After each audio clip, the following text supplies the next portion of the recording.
ನನ್ನ ನೆಚ್ಚಿನ ಗುರುಗಳು ಮಾರ್ಗದರ್ಶಕರಾಗಿರ್ತಕ್ಕಂಥ ವಿಶೇಷವಾಗಿ ಸಂಶೋಧನಾ ಸಾಹಿತಿಗಳಾಗಿರ್ತಕ್ಕಂಥ ಆದರಣೀಯ ಸನ್ಮಾನ್ಯ ಶ್ರೀ ಮುಡುಬಿ ಗುಂಡೇರಾವ್ ಸರ್ ಅವರಿಗೆ ಕಲಬುರಗಿ ಜಿಲ್ಲೆ ಸಾಹಿತ್ಯ ಸಮ್ಮೇಳನ ಸರ್ವಾಧ್ಯಕ್ಷರಾಗಿ ಆಯ್ಕೆಯಾಗಿರ್ತಕ್ಕಂಥ ಪ್ರಯುಕ್ತ ಅತ್ಯಂತ ಖುಷಿಯಾಗಿ ನಾನು ಕಲಬುರಗಿಯಿಂದ ಇಲ್ಲಿಗೆ ಬಂದು ನಮ್ಮ ಗುರುಗಳು, ಯಾಕಂದ್ರೆ ಮುಡುಬಿ ಸರ್ ನಮ್ಮ ಗುರುಗಳು ಒಂದು ಆಶೀರ್ವಾದ ಪಡೆಯಬೇಕು ಅಂತಕ್ಕಂಥ ನಿಟ್ಟಿನಲ್ಲಿ ಬಂದಿದ್ದೀನಿ. ಬಹುಶಃ ನನ್ನ ಸೌಭಾಗ್ಯ ನಮ್ಮ ಟೇಂಗಳಿಯ ಶ್ರೀಗಳು ಕೂಡ ಇಂಥ ಒಂದು ಸತ್ಕಾರ ಕಾರ್ಯದಲ್ಲಿ ಭಾಗಿರ್ತಕ್ಕಂಥದ್ದು ಏನಿದೆಯಲ್ಲ ಅದು ಕೂಡ ನಮ್ಮ ಪುಣ್ಯ ಅಂತಕ್ಕಂಥದ್ದು ಭಾವಿಸ್ಕೊತೀನಿ.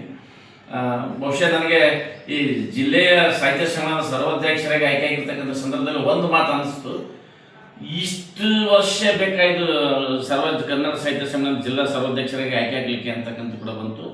ಬರೀ ಜಿಲ್ಲೆ ಸಾಲದು, ಏನು ಅಖಿಲ ಭಾರತ ಸಾಹಿತ್ಯ ಸಮ್ಮೇಳನ ಸರ್ವಾಧ್ಯಕ್ಷರಾಗಿ ಆಯ್ಕೆ ಆಗ್ತಕ್ಕಂಥ ಎಲ್ಲ ಅರ್ಹತೆಗಳು ಹೊಂದಿರೋದ್ರಿಂದ ಮುಂದಿನ ದಿನಗಳಲ್ಲಿ ನಾವಂತೂ ನೋಡ್ತೀವಿ.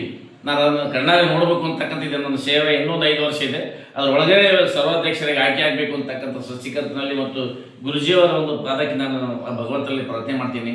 ಕನ್ನಡದ ನುಡಿ, ನೆಲ, ಜಲದ ಬಗ್ಗೆ ಅಪಾರವಾಗಿರ್ತಕ್ಕಂಥ ಒಂದು ಕಾಳಜಿ ಕೊಡ್ತಕ್ಕಂಥ ವ್ಯಕ್ತಿ ಅಂದರೆ ಮುಡುಬಿ ಗುಂಡೇರಾವ್ ಸರ್. ಅದರ ಜೊತೆಗೆ ಸಂಶೋಧನೆ ಅಂತಕ್ಕಂಥ ಒಂದು ಪುರಾತನ ದೇವಾಲಯಗಳು, ದೇಗುಲಗಳನ್ನು ಸ್ವತಃ ಅನ್ವೇಷಣೆ ಮಾಡಿ ಆ ಸ್ಥಳಕ್ಕೆ ಹೋಗಿ ಅದರ ಬಗ್ಗೆ ಏನು ಈಗಿನ ಜನ್ರೇಷನ್ಗೆ ಏನು ಮನವರಿಕೆ ಮಾಡಿಕೊಡ್ತಾ ಇದ್ದಾರೆ ಕನ್ನಡ ತಾಯಿ ನುಡಿ ಬಗ್ಗೆ, ಅದಕ್ಕೆ ಅವರಿಗೆ ಇನ್ನೂ ಹೆಚ್ಚಿನ ಒಂದು ಸೇವೆ ಗುರುತಿಸಿ ಸಾಹಿತ್ಯ ಸಮ್ಮೇಳನ ಆಗಲಿ, ಸರ್ಕಾರಗಳಾಗಲಿ, ಇಲಾಖೆ ಆಗಲಿ ಅವರಿಗೆ ಗುರುತಿಸಿ ಇನ್ನೂ ಹೆಚ್ಚಿನ ಮಟ್ಟಕ್ಕೆ ಅವ್ರಿಗೆ ಬೆಳಿಬೇಕು ಅಂತಕ್ಕಂಥ ನನ್ನ ಮಹಾ ಆಸೆ ಇದೆ ಅಂತಕ್ಕಂಥದ್ದು ಹೇಳಿ ಮತ್ತೊಂದು ಸಲ ನಮ್ಮ ಗುರುಗಳಿಗೆ ಸರ್ವಾಧ್ಯಕ್ಷರಿಗೆ ಆಯ್ಕೆಯಾಗಿದ್ದಕ್ಕೆ ಚರಣಸ್ಪರ್ಶ ನಮಸ್ಕಾರಗಳನ್ನು ಹೇಳಿ ನಾನು ಬಯಸ್ತಾ ಇದ್ದೇನೆ.